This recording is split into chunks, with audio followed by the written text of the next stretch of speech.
Is the lighting good? I can't tell if it's good. Hey, book people of the universe, welcome back to my channel. If you're new, whatever. It's the mid-year book freakout tag, and it's basically you just kind of debrief because it's the middle of the year already, which is kind of insane to think about.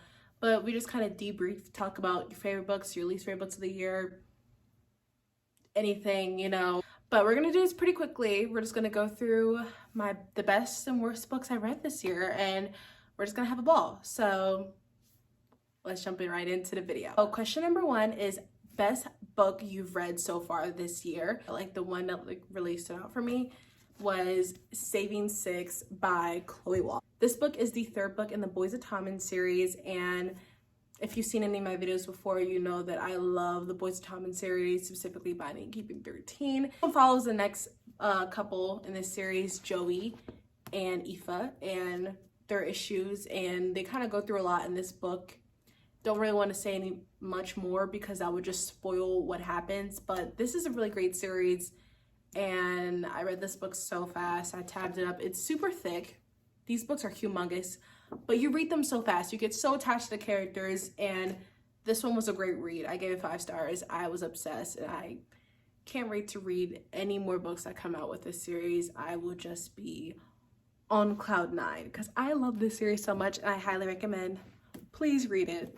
Next question is the best sequel you've read this year. This was one that I read basically the very start of the year, like January, and that is going to be Crooked Kingdom by Leigh Bardugo. I think everyone knows about this duology by now. If you haven't heard of the Six of Crows duology, where have you been? It's fantasy, it has romance, like subplots of romance, and it has found family. It's just such a great series, and this duology, like the second part, the sequel, this one I gave 5 stars. This book was phenomenal from start to finish. You were just always on your toes. That's one thing I loved about this duology. It was just quick and right to the point. I think having 2 books was just the perfect length, and I didn't know what to expect from this book, and it gave me everything I wanted and more. Question 3 is new releases you haven't read yet but want to. That is going to be Redeeming Six by Chloe Wash, and this thing is humongous. Look how thick this thing is. I'm terrified, but I'm super freaking excited. This book came out in March, was it? Now it's June, and I haven't read it yet. And you know what? I think it's because I know that there aren't any new books out in the series yet, and I know that this is gonna leave me just feeling so empty and distraught at the end that I'm just going to want to read the next book in the series, and there's not going to be any next book for me to wait for. And I just hate waiting years or a year for a new book. It just breaks my heart. So I don't know when I'm going to get to this book. I definitely am going to get to it this year, but I'm not going to get to it anytime soon because I just want to savor my time with these characters. I want to savor my time. Question number 4 is most anticipated release for the second half of the year. Number 1 is going to be Caught Up by Liz Tomford. This book comes out October 10th, I'm pretty sure. I just know it comes out in October. And this is the 3rd book in the Windy City series. And this is basically just a sports romance. The other 2 books, like Mile High and The Right Move, were both sports romances. First one was hockey, second one was basketball, and I think this one is baseball, and the main guy for this one is a single dad. So single dad, nanny romance, I'm pretty sure. So I'm super excited for that. I enjoyed all the other books in this series, and I'm really anticipating that one. And then number 2 is Things We Left Behind by Lucy Score. This one comes out September 5th, I'm pretty sure. And this one is the 3rd book in the Knock 'Em Out series. This one follows the most anticipated one in the series. Everyone's been waiting for this one, and I've been enjoying the series so far, so obviously I'm waiting for this one. And then the next 2 I have are some dark romances that I'm excited for, and the first one is God of Ruin by Rena Kent. I've been literally obsessing over the God of Legacy series, and this one is the next one. I don't know who it's about at all, but I'm just super excited for it. I know it's gonna be amazing. Just Soul of the Witch comes out at the end of August, I'm pretty sure. This book is by Harley Rue, and it's the 3rd book in her Soul to Take series. I don't know what the series is called, but It's like about demons. I don't know. I really love Haru. I love her writing, so I'm super excited for this one. So yeah, those are like all my anticipated releases that are coming up. 5 is biggest disappointment this year. That was Jasper Vale by Dani Perry. This one is the 4th book in the Eden series, and I love the Eden series. I love Dani Perry, so I was like really anticipating this one, and it didn't really vibe with me. I know some of Dani Perry's books I've come to realize are misses. Like, she misses sometimes, and this one was a miss for me. I wasn't attached to characters. I wasn't attached to their relationship. It just, like, the timeline of the relationship, I just didn't really vibe with. It just wasn't up to par for me. So question 6 is biggest surprise this year. So I don't know if this was like necessarily a surprise, but for me, I was not expecting to like this book as much as I did. 2 tropes that I'm not the biggest fan of, and that's second chance, and that is childhood best friends to lovers. I think that was a trope, but that's gonna be final offer. I love Lauren Asher. I love all her books. I love the Dirty Air series, and I love the Dreamland Billionaire series. But this one I was kind of the least excited for because, like I said, it has 2 tropes I'm really not the biggest fan of. And I didn't really know how she was going to do it. And I was just like, how is she going to make me like tropes that I don't like? But she did. She made me fall in love with these. She did. She made me fall in love with this book. She made me fall in love with this story. And I am obsessed. I think this one is actually might be my favorite in this series. I don't know. Or the fine print. Fine print might be my favorite. I don't know. But I really enjoyed this one. I gave it 5 stars. I read it in one night, like literally one sitting. I wasn't expecting to. I just opened it up like casually on like at 6 p.m. one night, and I stayed up until 12 and I finished it. I just couldn't put it down. It was so good. I ate it up. And Cal, I love you. So I love this book. Okay. Number 7 is favorite new author, and I kind of already talked about this author a little bit, and that is Miss Liz Tomford. And Liz Tomford, I don't freaking know, but she is the author of the Windy City series, and I love this series so much. I read them on my Kindle, and I want to own them in paperback so bad because I just love her so much. She made me love sports romance. I don't ever vibe with sports romance. If you know me, you know I don't like sports romance that much. I'm just not a big sports romance girly. I just feel like it always has the same tropes in the way it's done. I'm just like, this is not realistic at all. I read The Right Move and I was like, what the freak? Changed my life. Changed my perspective on just sports romance. Oh my god, Ryan Shea. Anyways, I love that book so much, and Mile High, I love that book so much, and I cannot wait for Caught Up, and I just am going to continue to read any book she puts out in the future. So yeah, Liz Tomford, I love you. Number 8 is newest fictional crush, and I could go for an easy one and just say Ryan Shea because come on now, Ryan Shea, who tops Ryan Shea? Like, he's just top tier book boyfriend. He's top tier, he's god tier, he's phenomenal. But I just want to talk about another. This is a little bit of a guilty pleasure book crush, but I'm just gonna go with, this is so Wattpad. I don't care. This is so Wattpad core, but I don't really care. And that is going to be Darius the Crux from the Zodiac Academy. Don't hate me. Yes, one of my favorite fictional crushes came from a bully romance. I never thought that would ever happen.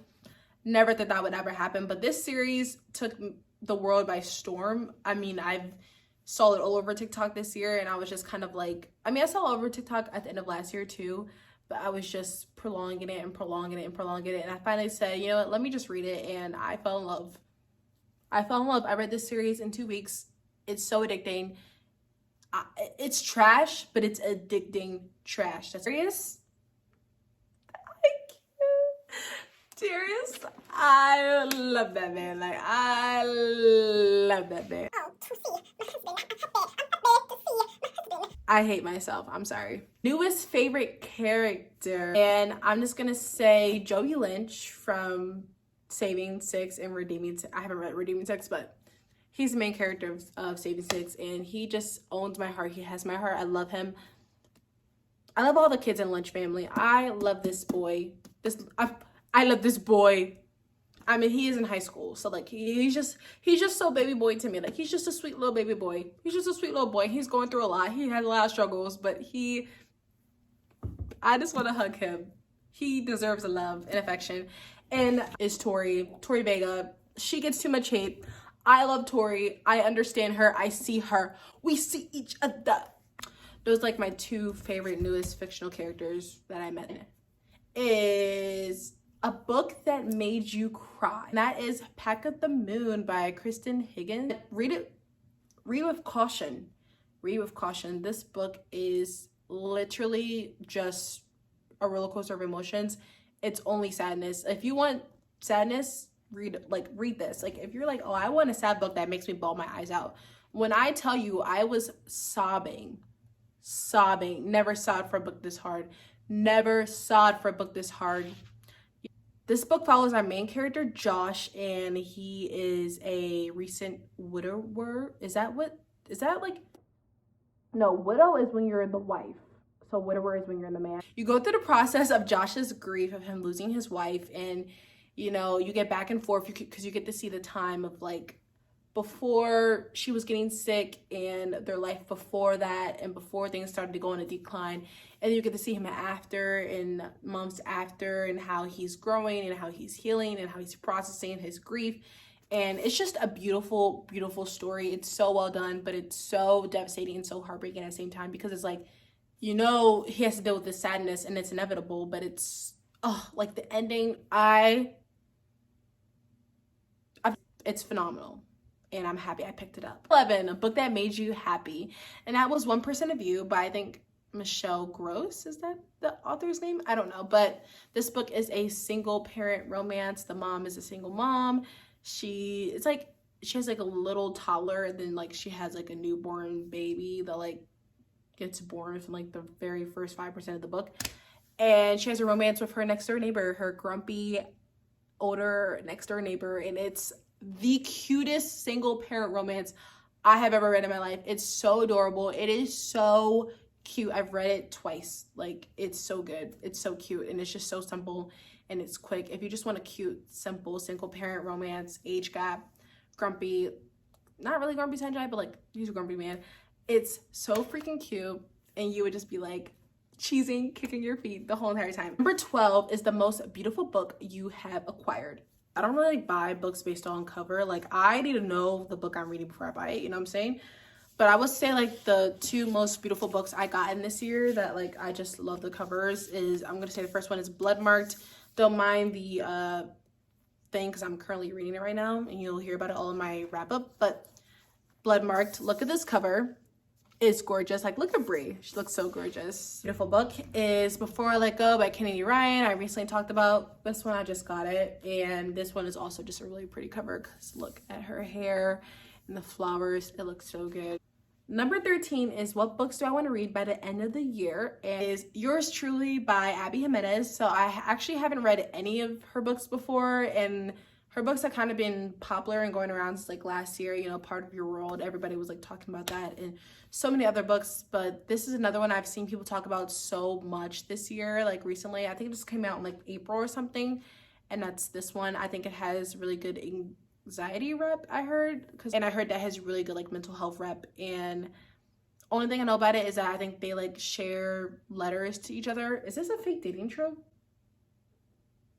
Anyways, I'm really excited to read this one. I think this one would be like a really good beach read. So, you know, if I go to the beach this summer, when I go to the beach this summer, I will bring this book and I would just sit back and read it, and hopefully it will be a good one. And that is Clockwork Angel by Cassandra Clare. I read the first 3 books in the Mortal Instruments series, and I heard that you need to read the Infernal Devices and then go back to read the last 3. So this one has just been hanging here. I don't have any, I think what's been delaying my process of me reading this one is I don't have the rest of the trilogy, and that's one weird thing about me. I need like the whole series before I read the first book. I don't know, something's wrong. So this summer, I need to get the rest of the books in the trilogy, and I think I'm gonna read this one in the fall. I'm super excited to read this when I finally get to it. Number 14 is favorite book to movie adaptation. Eating like a little teeny tiny bits, but I'm just gonna say The Summer I Turned Pretty. I know that's like pretty basic, but this adaptation ate up. And I know it's not a movie, I know it's a TV show, but who cares? And the second season comes out next month, so I'm just really super excited, and I love this show, and I think they did a really good job with the adaptation and like the location of the beach. Like, it just gives Cousins Beach, like it's what I imagine. So all 14 questions. So if you want to do this tag, you know, all the questions in the description box below so that you can do this tag as well if you want to. If you like this video, like, comment, subscribe, and stick around for more book content and, you know, whatever else I post. So bye, see you guys in the next video.